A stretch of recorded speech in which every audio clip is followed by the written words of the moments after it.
Welcome to the Brave Feminine Leadership podcast, where I get to dig into delicious conversations with global leaders, and we get to soak up their wisdom and their perspective on life and leadership. And today I'm super thrilled to be joined by Dara Simkin. Dara, welcome. Hi, I'm super excited to be here with you too. Brilliant. Now, I'm going to touch on your bio before we get going. And the thing I love and I noticed straight away was I always ask people to send me a bio, and I say, send me something short and punchy. Well, you've sent me something really short and punchy, which I'm going to get to in just a minute. But I know from having spoken to you before that you've left all this fascinating stuff out of there. So I'm putting you on notice that after I read this bio, I'm going to ask you about your career circling through fish, marketing, alcohol, whitewater rafting, touring, and events. So let's go to the short and punchy bio version. So Dara is Australia's leading play at work expert and the founder of norm-busting consultancy Culture Hero. She's worked with brands like McKinsey, AGL, and the Lego Foundation to develop leaders and teams' adaptability through purposeful play. So brilliant to have you here. So I'm just going to ask you, who are you as a human being? When you started listing those past work experiences, it was just like, whoa, yes, I did do that. I have always been the kind of person who goes to the beat of my own drum. If you ask my parents or my sister, they will tell you that I am incredibly unconventional and I never really wanted to do what was expected of me or what I was told. And my mom will definitely tell you that I didn't do what I was told.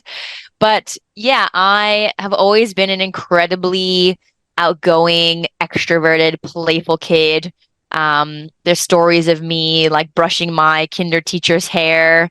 The other day I went out to dinner with my mom and my new partner, and she was telling him the story about how when we went to a mommy and me class, which was, I don't know if they have that in Australia, but, classes where the mother takes the parent takes their kid in. Yeah. And the teacher was trying to facilitate something. I must have been maybe 3 or 4 years old, and I was kind of off in the corner with my own group facilitating and telling the other kids what to do. So I think from a facilitation and leadership perspective, I've kind of been embodying that very naturally since I was very young. Yeah. I actually laughed. I laughed so much at that story because I hadn't actually ever heard it. So yeah, I have a very eclectic background. I majored in public relations when I was at school. I never loved school. I was always good at it, but for me, school was about socializing. It was about hanging out with my friends. And so I always wondered if I actually applied myself, could I have ended up in an Ivy League school? Not trying to blow smoke up my own ass, but I did very well by doing not very much. Yes. So then I got to uni, and my parents always told me that I should be a lawyer because my negotiation and argument skills were above par. So I enrolled in a political science major. I took my first law class. I got a C in it. I hated it. I was like, okay, this is not for me. So I basically went around asking some of my older friends what was the easiest major that I could possibly do. Because again, I was there to socialize and have fun. So I ended up majoring in public relations, which I really enjoyed because I love writing. So there was a big focus on journalism and communication. And I ended up leaving school. I worked for this very zhuzhy PR firm in Miami. It was actually called Tara Inc.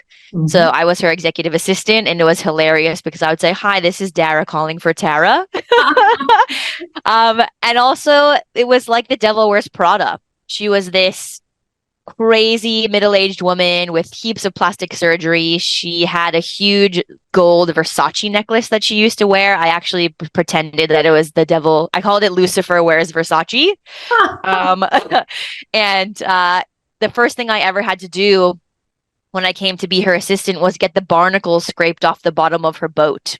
Yes, fantastic. And I did it so well, and I was so good at getting it done that she was so impressed by me. But then I did things like make appointments for her waxes.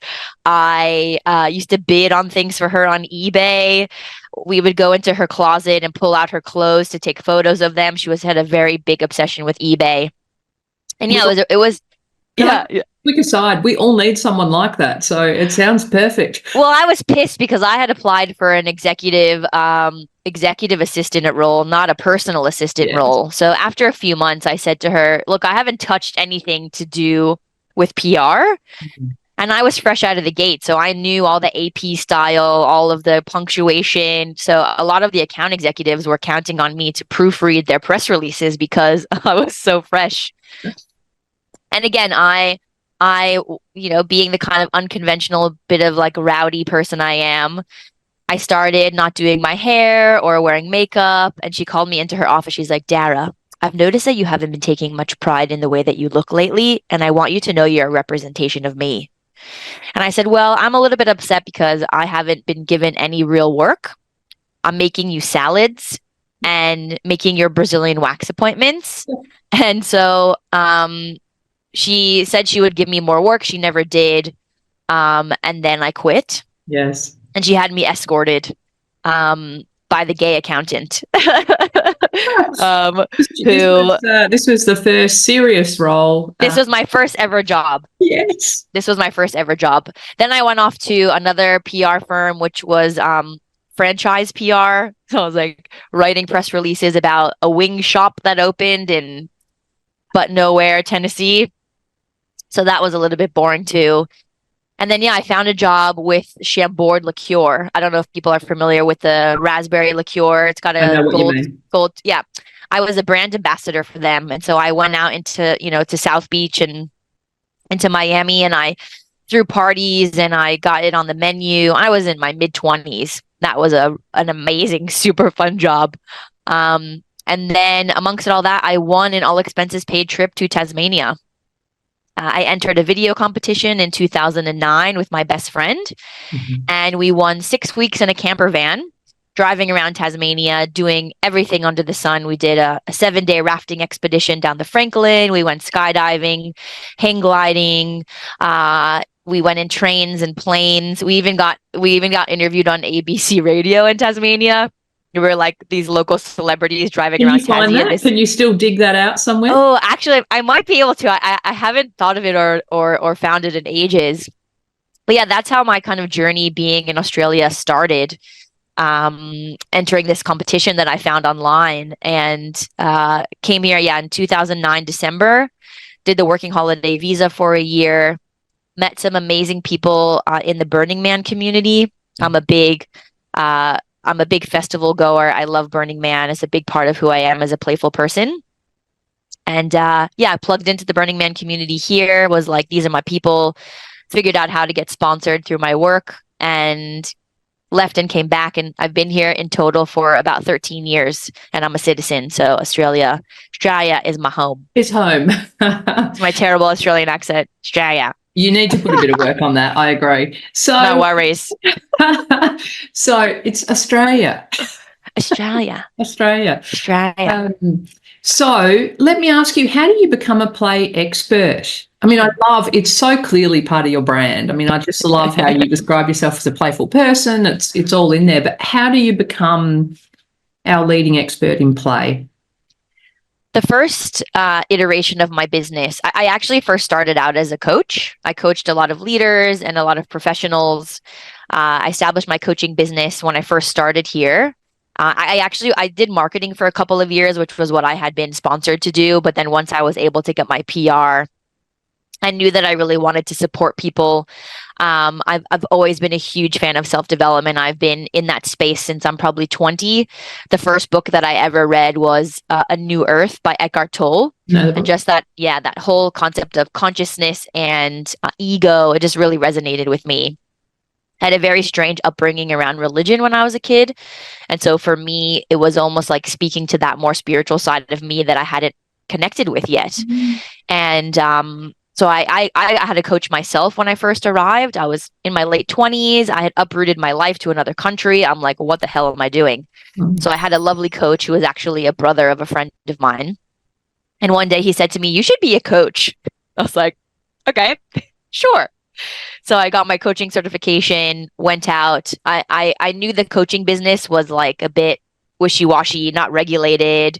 I remember getting into an Uber one day, telling the Uber driver I was a coach, and he said, "Oh, me too." Like taxi cab confessions. Um, and so I wanted to really place myself in a legitimate space. So I went and I worked out of a couple of wellness centers, and just again being around acupuncturists and massage therapists and kind of placing myself in a more holistic space of well-being. And had all these lovely clients, and I had like a couple of founders and some business owners, and I would speak to them about what makes you tick, what brings you joy, like how do you connect to your playfulness. And a lot of times I go to cafes with my friends. Yes. And like living in Melbourne, the cafe culture is great, but I'm like, okay, that's lovely to connect and be with your mates, but how are you stretching your creativity or challenging yourself? And I just, a lot of people had nothing. So I coached for a few years, and then I always wanted to be an actress when I was a kid. And so I started to kind of explore the concept of facilitating, because I felt like I could take my love for personal development and my love for acting and kind of jumble it up into this cool way of facilitating. And so I started running short workshops around mental health and well-being. I did Workshop Melbourne and Laneway Learning. I spoke at Creative Mornings, and I brought in different characters around mental health. So I had How to Tame Your Inner Critic, and I dressed as a lion tamer. I had the secret sauce of creativity, and I wore a silly wig and was like a chef. Yeah. And so that kind of playfulness always came through, and I just loved facilitating groups so much that I started to think about, what can I do at like a bit more at scale?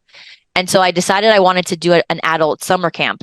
And during that time in America, adult summer camps were exploding. Like I think one had been on Shark Tank at the time.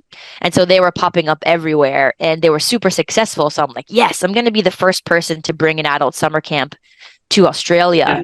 And because of my PR and marketing background, I got a full page spread in The Age. Oh, wow. I was in Concrete Playground and Time Out and all of those kind of, edgy little publications. And I found a venue. I was ready to rock and roll. I had actually run a summer camp for my 30th birthday. I invited 40 of my friends, and we had like color teams, and we did kickball and tug of war, and everybody loved it. So that was kind of where the idea came from. And they're like, oh, you could do this for your coaching clients and get them connected to their inner kid.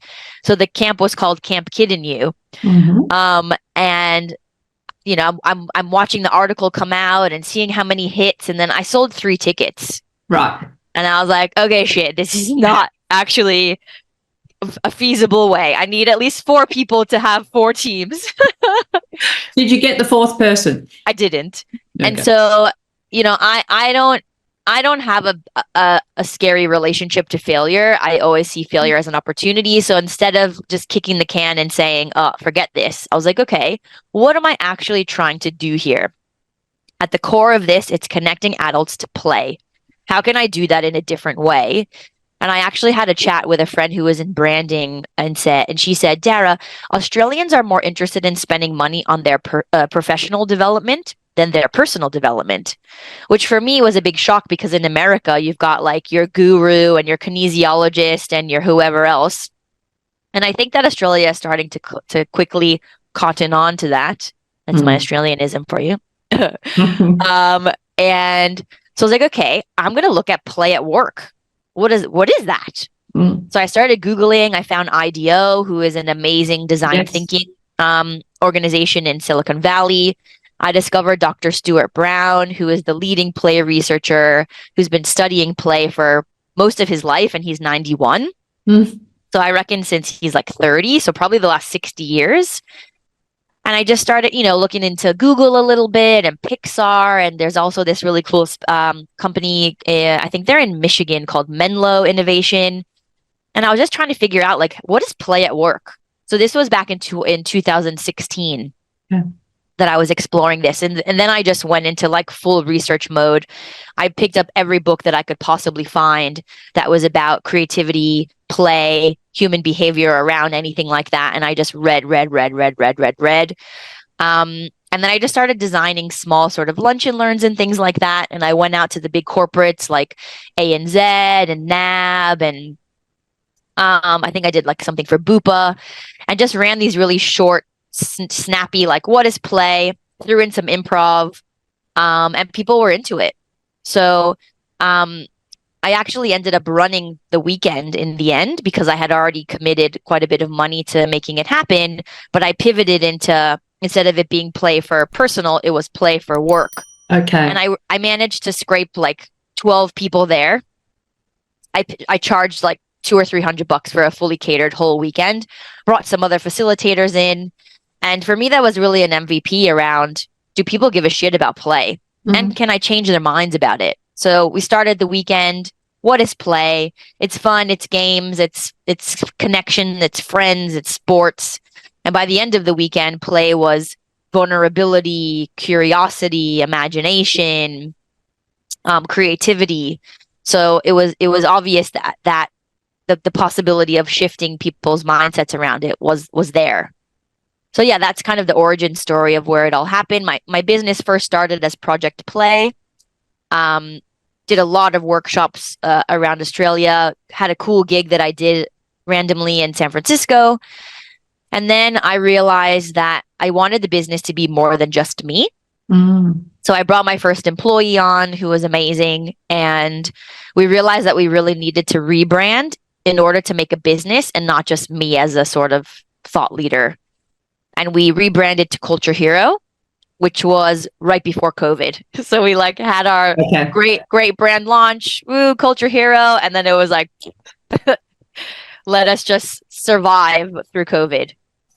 And yeah, we were able to pivot to online and ran some really cool things. We offered this like weekly get together online. We had people come in from Brazil, from America, from Europe, and just stayed afloat until after COVID. And yeah. Congratulations on getting through. So let's get into the importance of play. Like, I love that story. I love that backstory. And it's interesting. I mean, we can talk all about the research that you've got going on now and all sorts of different things. But last week I saw the Gallup State of the Nation report come out. So in terms of workplace engagement and all those sorts of things. And the picture is really dismal. So I think we're seeing the engagement. I mean, it is a crisis in terms of workplaces. The number of people that are reporting as disengaged or actively disengaged just keeps growing. And I guess I'd love your thoughts on how can play make a difference? Like, and what is it? And I'm throwing a lot of questions at you at once, but because I've got so many, I saw you comment in an article you wrote for Smart Company around it's not forced fun. It's not yoga and keynotes and hackathons or ping pong tables. It's not those things. What is it? I think to be clear, those things are play. They're called diversionary play. So diversionary play is when you're sort of taking yourself outside of the work space, sort of like an escape from work, which is separate to what you're doing. Maybe not so much a hackathon because that is relevant to work, but when we look at, you know, keynotes or yoga classes or one-off workshops, team building, you know, building a spaghetti tower, that's sort of taking people outside of work. There's a bit more of like a psychological detachment and a sense of freedom that is created there, which I think it has its place. However, what I am interested in and what I do with organizations is around serious play and purposeful play. It's really about being intentional and deliberate around why we're bringing people together. What are the desired outcomes we have? Do we want to build psychological safety on the team? Do we want people to be more innovative and have different, you know, new ways of thinking? Are we wanting to approach well-being in a totally different way and really look at it from a mental health perspective around connection and belonging versus like physical well-being by providing, you know, yoga or Pilates or whatever? And also, again, that sense of connection to purpose, to oneself, to each other, to work. And a lot of that starts just with permission. You know, leadership needs to give permission for people to feel like they can be that way, because the way that we view play is really around a mindset. And I think the easiest way to frame it is around like having a child mindset, like a really more of a childlike mindset versus a childish mindset. I worked with a wonderful woman called Gwen Gordon who used to work on Sesame Street, and she looks at this difference between childish is, like punching down humor, taking the piss. It doesn't really serve a purpose. It's very slapstick. Whereas childlike is this sense of wonder and curiosity and experimentation. And when we think about children, and if anyone who's listening has children or nieces or nephews or whoever, and you watch them in the way they navigate the world, they're looking up, they're looking around, they have a sense of like this aliveness in their face because they're absorbing everything around them. And play is really how we navigate our environment. And again, I'm focusing a lot at the moment around adaptability and play, because adaptability is just play in a fancy suit. Adaptability is said to be the number one competitive advantage right now because of complexity and ambiguity and change, which is great. But how do you actually get people to be adaptable? Like, I think we have these high level concepts like around psychological safety, and you've got like the 3-step process by the creator, Amy Edmondson. However, when it comes to like boots on the ground, everyday ways of being, it's like, what are you getting people to do and how do you want them to be in order to create these skills around psychological safety, adaptability, et cetera? And so I find, especially with using improvisation, Yes.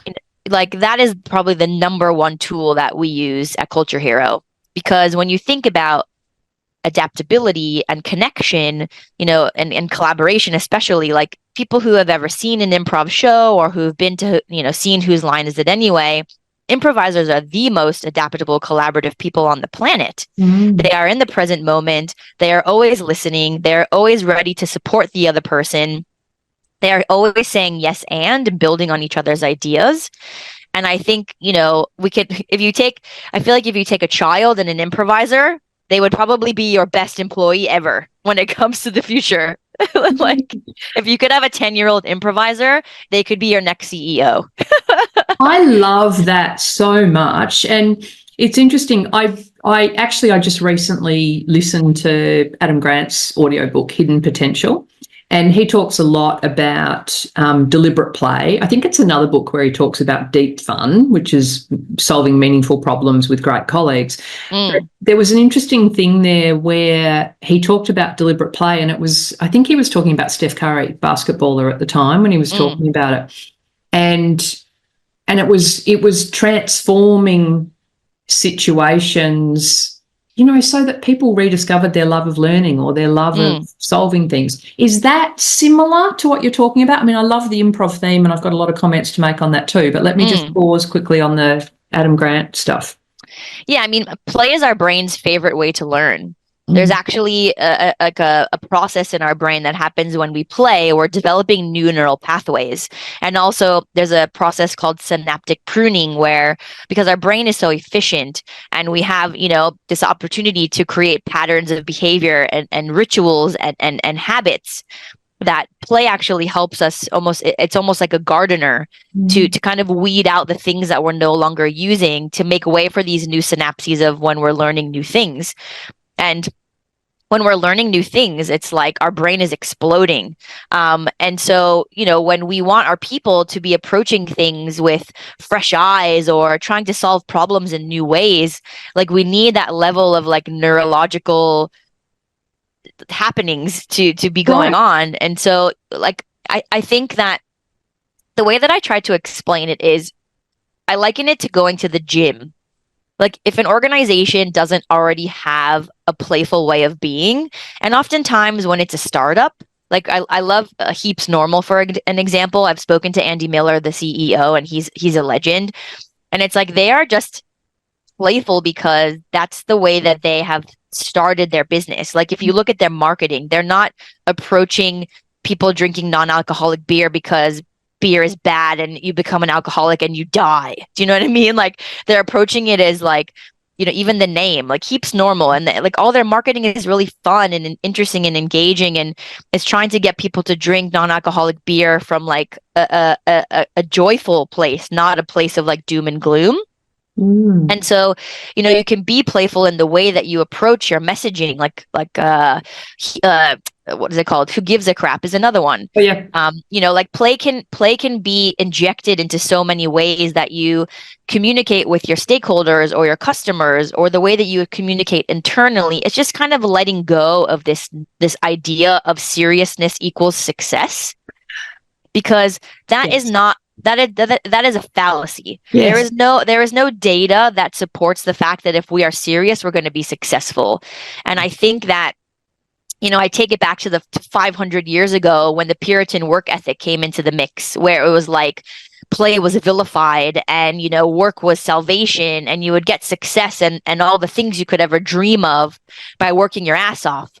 And so, we're up against 500 years of this paradigm, and it's so deeply ingrained in our psyche around all work and no play, that untangling and unlearning all of this shit is really complicated. And also our need to fit in and to conform, like that's such a deeply seated psychological need that I think sometimes it becomes like overdone. And so there's so much like deep like social and anthropological entangling that's happened with how we view how to live. And I feel sometimes like, and this is a bold statement, but I'm like, do we know how to live? Like we have we have huge mortgages. We shove our kids in daycare 5 days a week. And I'm not judging at all. It's more just like a high level like review of how we are living our lives. Our faces are in our phone. People are disengaged. Like adults have such a hard time, a majority of them, connecting to a playful side of themselves because of fear of judgment or fear of looking incompetent or unproductive or whatever it is. And I think that there's such a simplicity that play provides if it's given the space that it needs. And for people to have a belief in it too. And I feel like I've kind of digressed on like what play is in an organization, but it's such a big question because it is going to be different for every organization based on who they are and what their values are and who their people are.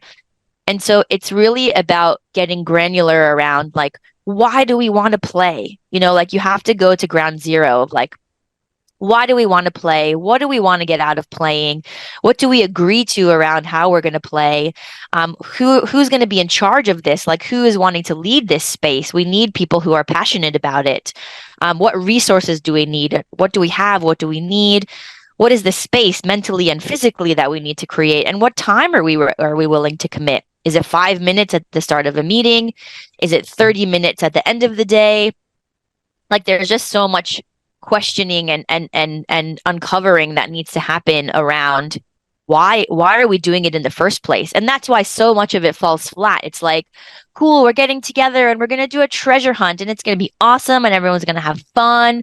But then we're just going to go back to our desk at the end of the day and have 75 emails that we have to review. So for me, it's really about providing these experiences, but then also integrating them into a ritual or a way of working. And I've been thinking about this concept of the economy at the moment. And it's like previously we were in a heavily experience economy. We've kind of like stepped out of like commercialism and like we're still buying a shitload of stuff, don't get me wrong, but it's like we want experiences, we want like retreats and things and whatever. And like now we've kind of gone into this next layer of like the transformation economy where people want to be transformed and they go to experiences and they do ayahuasca because they want to like transform themselves. But then you have these transformative experiences and then you don't know what to do with them. So I think the next economy needs to be the integration economy, where we're actually learning how to implement all of this experience and transformation into our day to day, because that's what matters. Yeah. And I think, like like a lot of these big corporates are having these huge multi-million-dollar events where they're taking all their people away for 3 days and having world speakers and da da da da da. And it's like, cool. When you go back, your culture is still toxic and people still work 70 hours a week. And, it's so for me, it's like there's a big mirror that needs to be put up to organizations and go, you want to do this play thing, cool, but it's not a tick box. It's not a nice to have. It's not a let's do this because people are disengaged, so we're just gonna like shove pizza in their face and ask them to wear Hawaiian shirts on a Friday. Like, so let me jump in. Yeah. Let me jump in because there's please do things you've said there. The first one I just want to go back to because I'd written this down myself when I was thinking about our conversation. You talked about being serious. There's this belief that being serious equals success. I see it all the time because I work with so many leaders at all different stages in their career, but inevitably as they continue to progress up the ladder, and a lot of people are quite senior in their career before they start leading people. They've been individual contributors and then they move across. The number of times they would quote back to me about, well, now that I'm leading people, I need to be a bit more aloof and make sure I create that distance and space. And and I say this to them, I'm screaming inside about that's the absolute opposite of what you need to do when you're leading people. And leadership, I just see it such an incredible privilege and responsibility. And that's why I love the work that you're doing. And let me ask you about, because you have the playful work equation. So there's some research you're doing, and I'm going to attach a high-level overview of that research in the show notes for people. But just can we touch on that? You've picked up on some of the themes, but what is the playful work equation? If I could, I really just want to speak to one thing that you said before around leaders feeling like they need to like be aloof and create distance. I think there is such a delicate, beautiful balance that needs to happen for leaders, because when I was leading a larger team, I was my team's best friend. Yeah. And that was also not good, because I think that I was not seeing what was happening on the kind of operational side of things. And I had so much trust and so much love for the people that worked for me that I wasn't realizing that they weren't necessarily fit for their role. Yeah. And I thought they were an amazing human being, and I thought they were so great, but it was like I oversaw, and I was kind of had rose-colored glasses around their actual capability. And so that really fucked me when things went wrong with a particular contract. There were not the right systems in place and the right kind of financial runway that was needed. So that was a huge learning for me in my leadership experience, where, you don't want to be too aloof, but you also can't be people's best friend. And it's just an example, Dara, where I just don't think we take leadership seriously enough. So put people into those roles unprepared on how to navigate that space. So every leader I've ever met is learning through trial and error. And it's a big, big job to learn through trial and error. So I hear exactly what you're saying about that balance. But yeah, people go in with all these preconceived notions and then trip up one way or the other. I mean, I think when you asked me in the couple of questions before we started, like my leadership quote or idea is like, I think leadership is very much like parenting. Like, I have a 3-year-old, and while he's my buddy and we have fun, I'm also firm with him because he needs to feel safe. And so if I'm too much of his buddy and not enough of his leader, then he doesn't feel safe. Yeah. So it's really the responsibility of a leader to not only create rapport, but to create safety. And to feel safe, you need to be clear. You need to be deliberate. You need to own your own stuff, and also create boundaries around relationship. And again, that's a huge learning for me in my experience.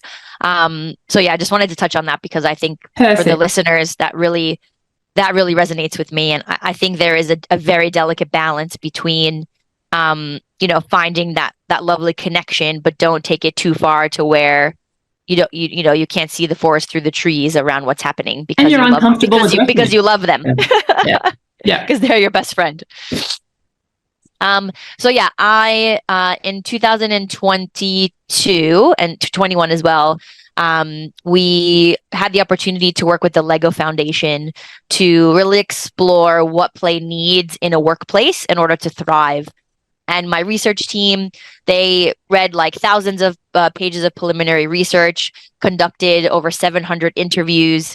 We had some lovely international partners that we were working with, and we came up with this idea called the playful work equation, which is a very simple way to look at what does play need and what does it give us within an organization in order to thrive. And so play needs permission, space, and spark to then create connection, well-being, and new thinking.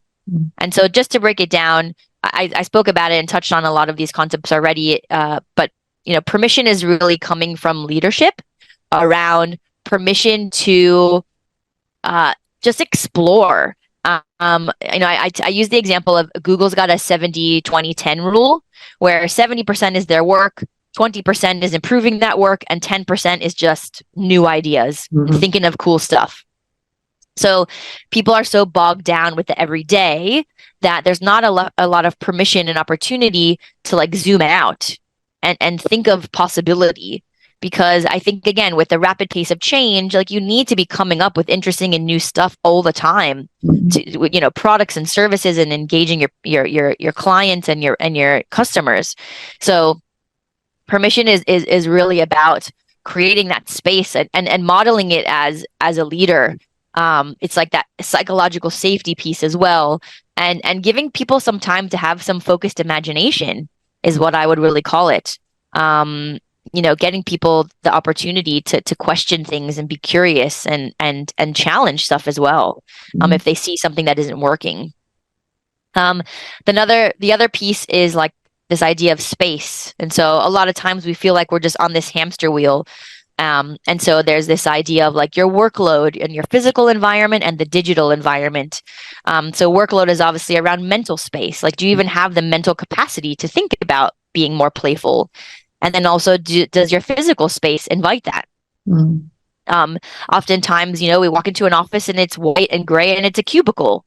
So what kind of warm spaces are you creating? And I was listening to a podcast the other day by Culture Amp, and whoever was on there was talking about how the modern workplace is no longer a place for tasks. It's a place for connection. And so if you're going to try and get people to go to the office and get out of their cushy, comfortable home environment, what are you actually doing to create an inviting space for that to happen? And then also the digital environment. I think there is a lot of opportunity to create way more engagement in the digital space. We learned so much in COVID at Culture Hero of how to create engaging digital spaces involving lots of breakout rooms, involving music, involving games and activities. There's just so many ways to rejig the virtual space. You can't just do what you did in the physical world and hope that it works in the digital world. There's a system that we recently started using called OBS, which is like a home studio setup where we can like be inside of the slides. Yes. So there's ways to So there's ways to play with technology in order to make things more engaging. And, touching on that concept of technology, like we don't need to fear technology. There's a chance to play with it. And again, giving your people the space to have a play with AI, to have a play with all of these new platforms that are going to help us be more efficient and give us that space that we need to use creativity and our human potential in a different way instead of being bogged down by menial tasks. That's what, AI can do for us. So instead of it being like scary and it's going to take my job, it's like, actually, if I befriend it and play with it and use it, it's going to give me more space to do cool shit and think of things and create progress and possibility. So that's the kind of the space piece. And Spark is more around like an opportunity, a belief, a prompt. Like you have to believe that play is possible. You have to create physical prompts in the office. Lego is a great example as a physical prompt to have around for people to utilize using Lego Serious Play. And just creating a chance, and an opportunity for that engagement to take place. You can think of it as like creating the kindling required to create, what play needs. Mm. So it's really about like those things around permission, space, and spark. And then connection, well-being, and new thinking. And I love play so much because it really is encapsulates all of those elements. Like when you're a people leader, you are thinking of how can I connect my people? How do I engage them? How do I make sure they're well? And how do I make sure they're the growing and evolving and thinking and learning? And so again, like when I talked about that smart company article, it's like, okay, we're going to do yoga for well-being. That's going to sit over here. And we're going to do a treasure hunt over here for connection. And we're going to do like a design thinking course for new thinking. And there's no like connection between any of those things. It's just like all these disparate activities. It's not integrated. Exactly. Yeah. That's going to be our word of the day. Yes. It reminds me, I don't know if anyone out there has ever watched Pee Wee Herman, but he always had like a word of the day and he was like, So integration. They're amazing, and so I will share that research. I wanted to make sure before you and I finish. One of the ways that, in part that I found you was through a fascinating LinkedIn post that you did only very recently, and I'm interested in your kind of reflection or where you're at in that regard. But you talked about. It was such a vulnerable article. You used vulnerability in it as well. But you talked about having a career crisis and kind of engaged the audience in what was going on. Tell me about that. I think the only thing constant in life is change. And I think that most people who have been a professional for many, many years, we experience existential career crises where we might be overqualified for what we're doing. We might be bored. We might be questioning things. There might be something changing in our personal life that makes us reestablish our values and we're not aligned anymore with the job we're doing. And so for me, I think I'm separating from my husband at the moment. I have a 3-year-old, which is incredibly difficult. Like we're very amicable and have a great relationship, but still the spreadsheets of who's going to do what and, the finances and having to split shit. It's a lot. Yeah. And so, I'm changing as a person. I've got a new partner and my son is getting older and I've been doing this for 8 years. And I love what I do. I'm so passionate about it. It's so aligned with who I am. Like I am a playful person. I don't feel like it's a job at all. However, it's tricky. Like the market is hard at the moment. The economy, there's war. And so, I think that we all go through periods where it's like, what am I doing and why am I doing it? And do I still want to be doing this? And, I had this opportunity with the Lego Foundation. It was amazing. It was a $3 million contract to do this 1-year project where we were really trying to uncover how adults can play more. Like their whole kind of MO is children in development. And so it was like our theory of change was very much around if we get adults to believe in play more, they play them, they spend 90,000 hours at work. Let's get them to play at work. They're going to get into play. They're going to bring play home. They're going to play more with their children. And that all was going to kind of feed into the impact that the Lego Foundation represents. And so we did the 1 year. It was great. They asked us to sign another 2-year contract. My team went from 7 to 14 within months. We went from 2 to 14 in just over a year, which is huge growth. And I think sometimes when you get a whale client, they can sometimes, drown you or eat you whole. Yes. So we signed the 2-year contract. Everything was rocking and rolling. We were super excited. And 6 weeks into the contract being signed, it got canceled. This was 2 weeks before Christmas. I had just had all these lovely people leave their jobs to come and work with me. And I was devastated. Yeah, and again, it was, we were flying the plane while we were building it. This was a $7.5 million contract. I feel like, I had peaked in my career. I was working with a global, amazing company. I had a huge team. I had an office.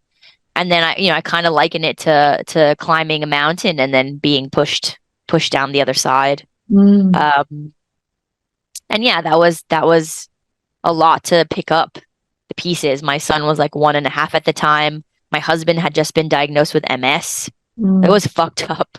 Wow. And yeah, I just licked my wounds. Like I was lucky I had a contract. I got a lawyer. There was a settlement. So I was able to financially manage myself, but I had to fire all 14 people.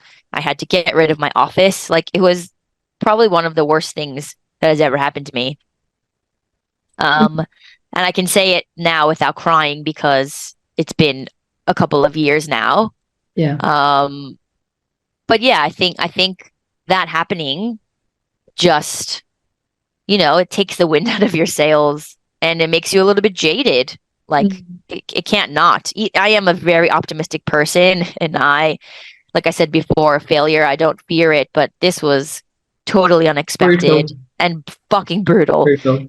And so yeah, I've kind of like picked up my big girl pants and started again. Like I've got obviously a wealth of knowledge. I've had the experience. I feel far more resilient than ever before to be able to keep going. But the question is like, do I want to keep going? Can I keep going? And I'm giving it a red hot go. Like I kind of want to give myself the next 2 years to really properly rebuild. I've had some amazing opportunities. Like I just did some great work with AGL. We did an amazing conference with the Australian Foundation for Disability.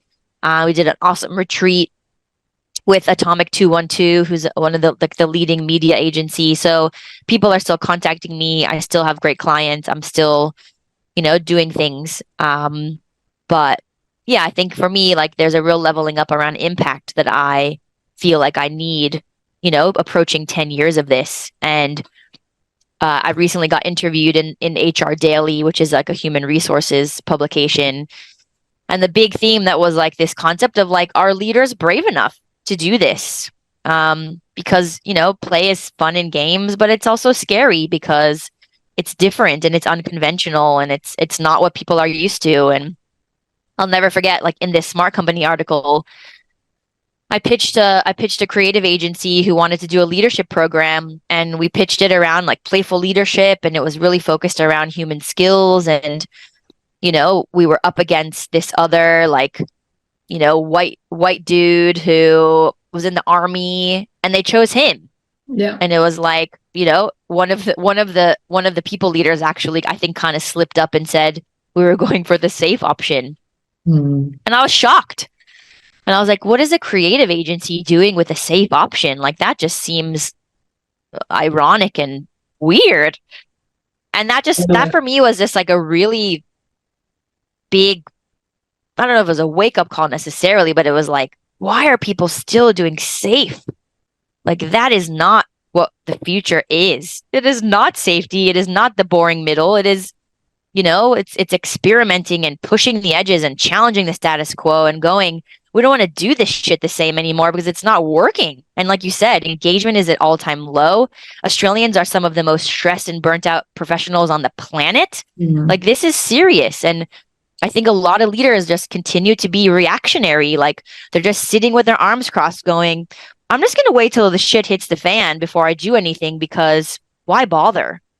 And well, and I wonder whether, I wonder whether they're so busy. I mean, everywhere I look, no one's making what I think is a really simple decision sometimes, but actually, what are you going to stop doing? What are you going to stop doing to create some space to be intentional about changing? And I think you're offering some really important work and some really important research on how people can do that.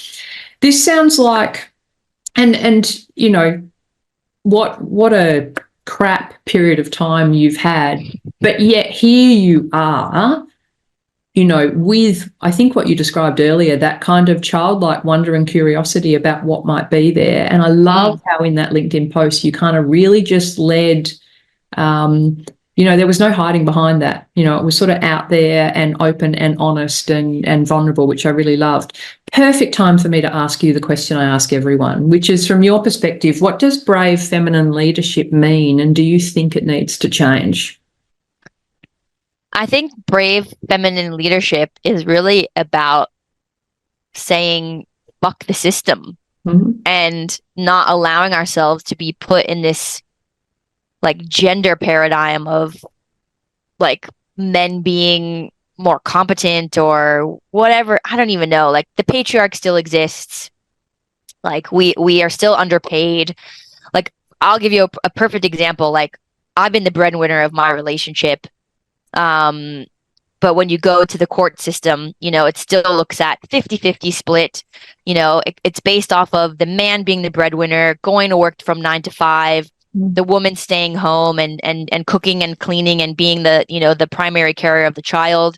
It doesn't consider, you know, the woman being pregnant, having the baby. I breastfed for 2 years. You know what I mean? Yes. And then like my you know, my ex, or you know, my baby daddy, if you want to call him, he's a wonderful man, but he, you know, he quit his job to stay at home, which was, he helped for 3 days a week. We had a nanny as well. Like this all was happening because of my success as a female leader. I still was working from home, so I was still around. And so to think that like, you know, a 50-50 scenario is what the fair call is absolute bullshit, you know, like, and so I think brave feminine leadership is around stepping into our power, and not stepping into our masculine power, but stepping into our feminine power of being able to be empathetic and to be real and to be open and vulnerable, and using that as a chance to change the conversation and to be courageous, because we need brave leadership right now. We need people to push up against the 500-year bullshit paradigm of working for salvation. So I think brave feminine leadership is incredibly important. And, you know, I think that we have to figure out ways to lead ourselves and our families. And I don't think there's enough consideration around how hard it is to be a mom, and how hard it is to be like, you know, I was thinking about this the other day, like it is impossible to do two things incredibly well. And we have to compromise ourselves either in the way that we lead and run our businesses, and how we lead our children. And, you know, like there was like a work-life balance post the other day, and I was like, work-life balance is such a load of shit. It's actually like work-life acceptance. Like you have to accept that you're not going to be able to be the best mom you want to be because you're really aspirational and driven. You can't do both. So it's really about being honest with yourself and go, what am I willing to compromise at this current moment so that I can lead the life that I want to live? And if that's finding a nanny or putting your kid in daycare because you aspire to be great, then we have to be okay with that. Or if you want to be with your kid and put them in daycare only 2 days a week, like I only put my kid in daycare 2 days a week, and I suffer because of it, because I don't have enough time to do the work that I want to do. And so it's really finding the acceptance to go, okay, like it is not actually possible to do two things amazing. So what am I going to do really well, and what am I going to do okay? And then when am I going to decide to switch that? You remind me of one of my really early conversations with a wonderful leader, Sarah Harden, CEO of Hello Sunshine. And to this very statement, she talked about the fact that we are so hard on ourselves, though.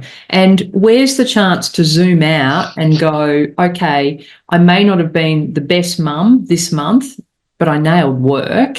And then the following month, I may not have been so great at all the work stuff, but geez, I nailed mum. It's like zoom out a little in terms of that pressure. Dara, it has been amazing having you join me. Thank you. And thank you so, so much. I just really love what you're doing, and I can't emphasize how important it is for people to really consider play.